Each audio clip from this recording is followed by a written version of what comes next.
Jimmy Howard. It's June, and we're talking hockey. Hey, Jimmy. Hey, thanks for having me. Thanks for being in. How you doing? Doing great. Just had a newborn a month ago. And Congratulations. Thank you. And just training and getting ready for my foundation's first event here. Yeah, Jimmy Howard, the Jimmy Howard Foundation, are hosting, it's called Howie's Home Run Derby. It'll be Friday, June 22nd from 5 to 9 p.m. at the Legacy Center Sports Complex in Brighton, Michigan. It's essentially a home run hitting contest for everybody. People of all ages. This is not men and women. This is going down to what, 8-year-olds, I think? Yeah. I think it from 8 to 12. Yeah. From 12 to 15, and then 16 to 18, and then 18 plus. And just give us a sense, a home run hitting contest where you're going to move the fences in for the littler kids and then move them out for the big kids? Well, at Legacy, they have different size fields, so they're gonna, put the kids where, their age group where it falls, and obviously the older kids are gonna be hitting at the bigger fence, the longer fence. Were you a home run hitter growing up at all? I tried to be. Didn't every kid? Yeah, but you would think, especially every American kid. At bat at Little League, you wanted to hit that home run. Oh, yeah. You wanted to hit it out. You're not trying to hit singles and doubles. You're trying to hit home runs. And basically in Little League, isn't a single basically a triple? We were just talking about that earlier because Tom is a Little League coach for his son. And yeah, you get on first base, you're on third. Yeah. I mean, there's not a lot of good catchers in Little League baseball. The Jimmy Howard Foundation, tell us a little bit about that and so what this is all for. So this is for two causes. For me, personally and my family, for the arthritis. We want to work close with the Arthritis Foundation just because it hits close to home. I've had relatives, family members that have dealt with arthritis, and I've also lost a cousin because he had arthritis. He slipped into really bad depression because he couldn't move, and he ended up taking his life. So, I want to spread awareness about that, and also my wife, being such a child lover that she is, we want to work close with children's hospitals around the city as well. If you're interested in Howie's Home Run Derby on Friday, June 22nd, check out the Jimmy Howard Foundation at jimmyhowardfoundation.org or visit Howie's Home Run Derby at the Jimmy Howard Foundation website. Are you watching the Stanley Cup Final, or you get away? No, I watch it. You watch it. Okay. So here's the debate we were having the other day. Holtby's save in Game 2. Greatest save of all time? Ooh, what a question. That is a great question. There's been a lot of saves. See, I thought Mrazek's one against Tampa was actually better than that. Remember that one against Boyle? Yeah, Boyle. That was unreal because that one actually, was really elevated. Yeah. It could go down as one of the most timely saves ever. Timely. See, I think time and place of when and where it happened, it raises the level.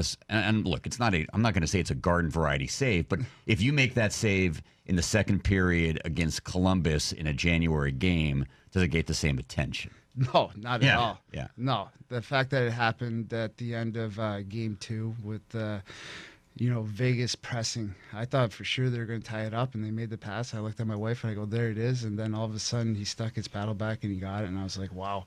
I go, that could be the save of the series right there. And it looks like it could be. Yeah. Flurries against Nick at the end of Game 7 here was pretty damn good, too. Yeah, where he went diving across the little Superman. Yeah. Who you rooting for? I mean, I'm sure you have friends on your team. Obviously, Tatar and Nosek, maybe even the whole goaltender thing. As a fan, who are you rooting for? Well, as a fan, like at the beginning of the series, I wanted to see Vegas do that storybook ending. Mm-hmm. Nobody expected them to be there from the beginning of the season, and they're a hell of a hockey team, and they've proved that throughout the whole year. But I think a lot of people, myself included, really want to see Alexander Ovechkin, raise that cup because he's had such a tremendous career, and it's the only thing he's really missing. When you're a goaltender against a guy like Ovechkin in your career, I mean, everyone has memories. Like I was thinking about pitchers and hitters. Like a guy remembers striking out a great hitter, or even giving up a bomb to a great hitter. Do you have an Ovechkin moment where there's a slap shot where you look to your right and all of a sudden it was past you, like oh my God, or maybe a save on Ovi that you remember or anything like that? Well, I've got There's probably several that have gone flying right by me. He's got a wicked shot, and he's got one of those curves where you can't tell where the puck's coming off of it. Like it is, the curve is so big on his stick. Like when he hits it, that puck, it could literally go anywhere. So, as far as like a moment like a stopping him, I think, if ever you can without letting him score, that's pretty big. Does what Vegas is able to do, even regardless if they win or not, going into next season, give teams like you guys a little say, well, look, nobody expected them to do it. Nobody's going to expect us to even make the playoffs. Does it help you guys at all? Well, I think over the course of the summer and when you get to training camp, everyone's starting at the same page. Zeros across the board, and your aspirations are getting there to April, where you're playing in the playoffs, and if you can get in, anything can happen. If you get the right guys to get hot, you can obviously make a run. We're with Jimmy Howard here, Red Wing goaltender. Jamie and Stoney show on 97 won the ticket. So at the end of this year, you guys didn't make the playoffs for the second consecutive year. There was some speculation as to whether or not Ken Holland will be back. He's back. Same with Jeff Blashill. He's back. And we were having this long debate about the kind of the Red Wing culture. And I think sometimes as fans, we don't realize it. And I think you're probably immersed in it since you've been with the organization now for, 13 years. Yep. And there's this kind of passing the torch, right? And whereas the guys who were here before you passed it to you, and now you and Zetterberg and Cronwall are not, I'm not just saying it's ceremonial, but you want to win, but you also want to pass it along to the next generation. How important is that, and how important was it to keep Ken Holland, keep Jeff Blashill, to keep that process moving along? I think it's key. You see the teams that constantly struggle. In the NHL, they're constantly blowing things up. They're constantly, a GM's getting fired or coaches getting fired, and then, when you have that turnover. When you see, organizations that are struggling, it's just because of that, because, the players are constantly getting used to, new aspirations, whatever that, GM or coach wants out of them. So to be able to have Kenny and Blash still here, we know, as a player, we know and what they expect from us. And, it's basically, it's on us to go out there, night in and night out and to get the job done. How has Blash changed from year one to where he is now? He's a lot more. I would say his confidence is, a lot better. It's got to be tough to fill the shoes that, he's filling, with Babs being here for as long as he was and how successful he was in his 10 years that was here. It's got to be a stressful situation for him to come in, and, I think he's done it with great stride. Is there a Babcock story that you could pass on? Because I know players obviously you all respected him, but it was ever something that he said that just pissed you guys off so much you couldn't figure out what the hell is he doing. I probably had quite a few of them. So, nothing I could probably say on air here, but Babs knew how to push our buttons. If we're in a little bit of a slide, or even if we were playing well, he'd throw a jab at you, and you'd just be like, where's that coming from? And, it kind of got your juices flowing. So with Babs, he always seemed like, he was tinkering with your mind a little bit, and that's what he wanted. We're talking to Jimmy Howard here on 97 Won the Ticket. When you look back over your career with the Red Wings to this point, I guess I don't want to make it sound like it's been all frustration, but because you've had some great moments along the way, but you've also had some frustrating moments, some really frustrating injuries, I know. Is there a moment that really stands out to you? Was it a couple years ago where you got off to the great start, and then was it a groin injury? I forget what it was, where all of a sudden, just like that, is it just not being able to avoid the injury at a time when you're really playing your best hockey? That was the toughest probably injury of my career, just because I was playing really, really well. Just got selected to the All-Star game that morning, and then that evening I was out 6 weeks, with a groin injury, and it wasn't fun. No. That one was definitely probably the worst out of all the ones that I sustained. Just because it immobilized me for quite some time. So, and then you're fighting to get back in the lineup. The team's pushing to try to make the playoffs, and you get out there, and if it feels like everyone's a step or two ahead of you. Moving to the new arena, was that a good thing, or did you miss the intimacy and the crowd of the Joe? Because as cool as Little Caesars Arena was, as a fan, there were a lot of empty seats, people hanging, checking out all the cool stuff, and it never got, the building never got going, really. For me personally, a little bit of a mixture of both. I loved playing at the Joe, just with how loud it got. All the history that took place in the building, looking up and seeing all the banners. But with the new facility, the thing is state of the art. It's unbelievable. Yeah. What we have as players, but what all the fans have. I haven't even gotten around to check out the whole building yet because it's so big and there's so much to see. But my family members that come to town, my friends, they say it's pretty amazing. But does it feel like, whereas the Joe was home for you guys, does Little Caesars feel like a hockey arena, a beautiful hockey arena, but maybe not quite home yet? Is that still going to be a year or two away, do you think? I think it feels like home. Okay. You guys stay there longer than you do at the Joe. Yeah, People exactly. say to hang out after practice a lot longer. So all that stuff to do. We got everything there now, so there's no sense to leave. But it's the biggest thing I think for all of us is having that practice arena attached to the. To our dressing room. That was. You don't have to go to City Arena. No, you don't have to go to City Arena anymore or Liggett. Dress and drive to Liggett. That was always fun. 20 minutes sitting, driving back in your sweaty equipment. So, no, that's great. And I just, the new building I love just because of going out there. I think the fans are able to interact with us a little bit more the way we walk through that club, to get to ice level. I think that's pretty cool.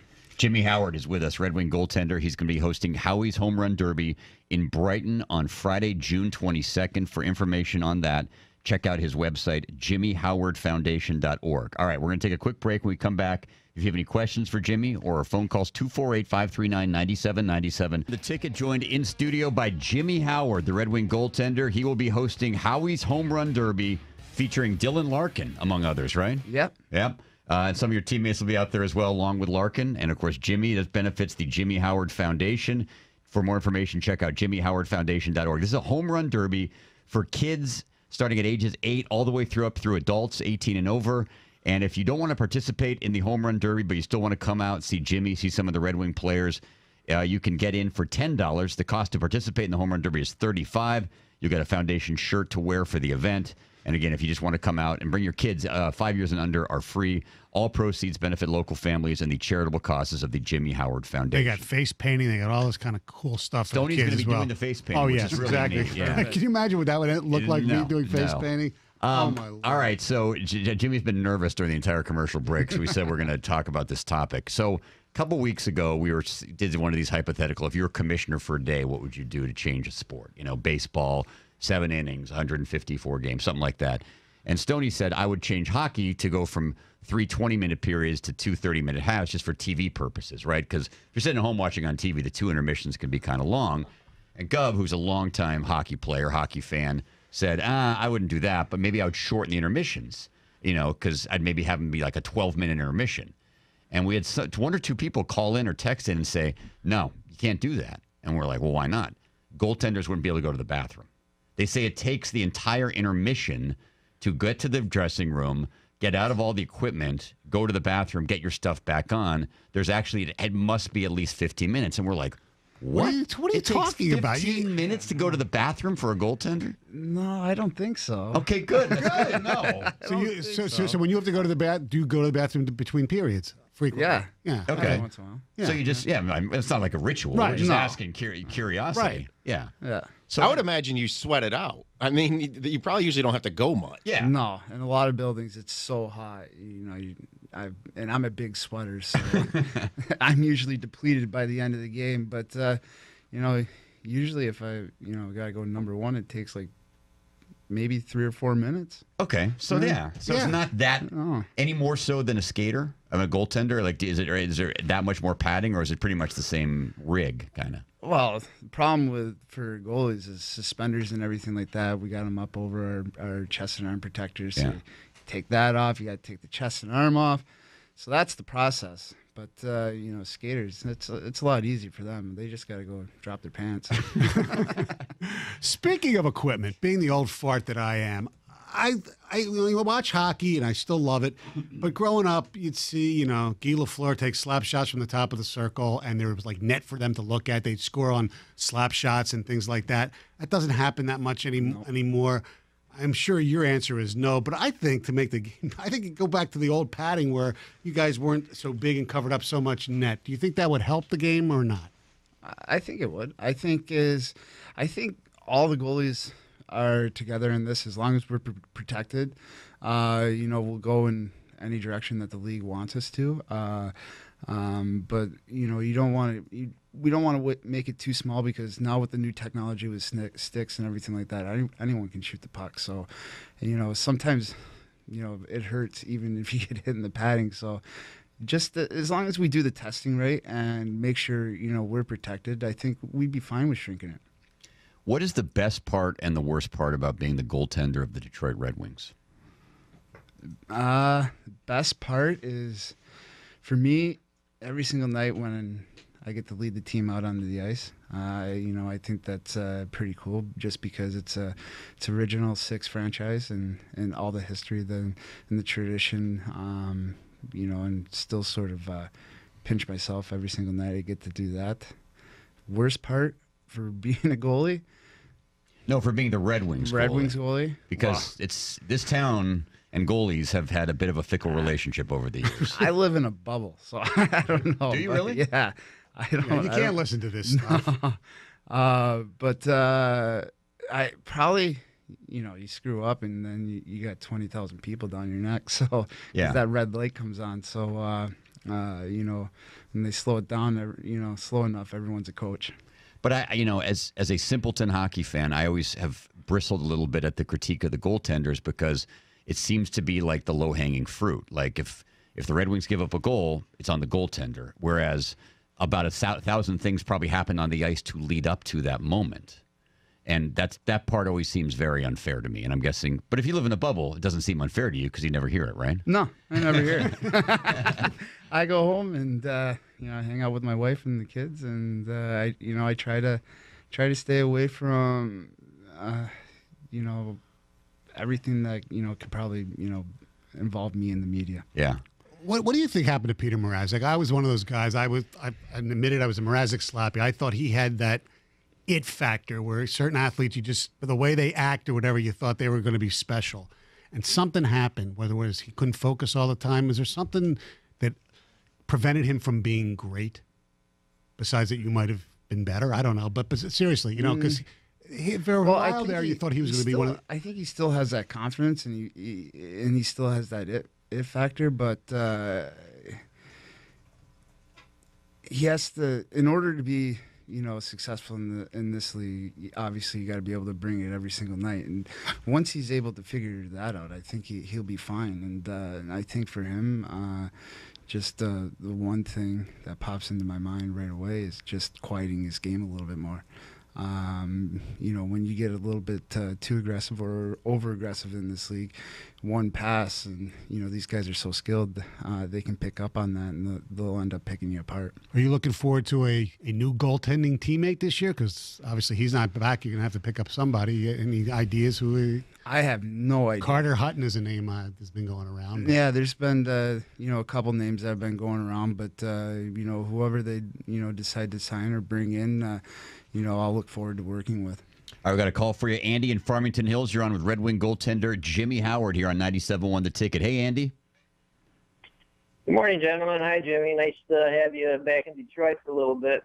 Thanks. Just a question about the differences of the goaltender, playing at the Joe, the boards, compared to Little Caesars Arena. I assume the new rink has livelier boards. The goaltender is easier for you, and maybe picking up due to the different seating configuration, seeing the puck come at you. What the differences are between the two rinks? The Joe was definitely a lot harder. Those boards were some of the liveliest boards I've ever played on. Now, when we go into arenas, the league has a mandate on what the boards are supposed to be, and the type of glass. So that the old Joe boards, you'll never see ever again with how lively they were. Now with the league mandate, everyone has the same boards and the same glass, so it's it's not quite as lively. All right, a couple ticket texts here. Just some lightning round before you leave here, Jimmy. Do you think Blashill and Babcock sound exactly the same? Yes. Yes. Like if you close your eyes, Yes. it's hard to tell between If you the two close voices. your eyes, you can't really tell much of a difference. Who's the fastest Red Wing? Double A. Double A. Who has the best deeks on the roster? Dylan. Dylan. Datsuk when he was here, obviously. Well, right? yeah. Pat. Yeah. Who wins in a fight, you or Patrick Waugh? I assume that's current Patrick Waugh, so I'd say you. Yeah, I would say me for sure. Although he might have had a reach. He was, what was he, 6'3" or 6? Yeah. He was big. He was So big he had guy. definitely a longer reach than me. If you weren't a goaltender, what other position would you want to play? That's from Alex in Dearborn. Center. Center? Yeah. Did you play that growing up in addition to goalie? No, or you I was always a goalie? always a goalie. You so I don't know any other sport, but Wasn't center- Mike Richter your idol growing up? Mike Richter was my idol. Yep. So yeah, center, just because those guys, they got their hand in all the action. What is Henrik Zetterberg's leadership style like? He's quiet. He speaks when needed, and he just leads by example by doing it every single day. So he obviously took a lot from Lidstrom when Lidstrom was here, who you obviously played with as well. Did you take a lot from Chris Osgood, who you kind of broke in with? He was the veteran with you. Did he? Because he's a pretty laid back dude as well, and I know I don't think he kept as good of a bubble as you've kept up. I think he heard some of the stuff, but he always seemed to have a pretty good sense of humor about it. No, learning from Ozzy was key for my development, with just how he let things roll off my back, but also watching Dom Mikashik too, because he was here when I was down in the minors, and how he prepared every single day and how hard he worked. That really resonated with me. Who's the next captain going to be after Zetterberg leaves, you think? Who's got the material to be the captain? I would say probably Justin Applegater. All right. Hey, Jimmy. Good to see you, buddy. Thanks. Thanks for having me. Thanks for Thank coming you. in. Enjoy the rest of their summer. Yeah, definitely. Jimmy Howard will be out in Brighton at the Legacy Center Sports Complex.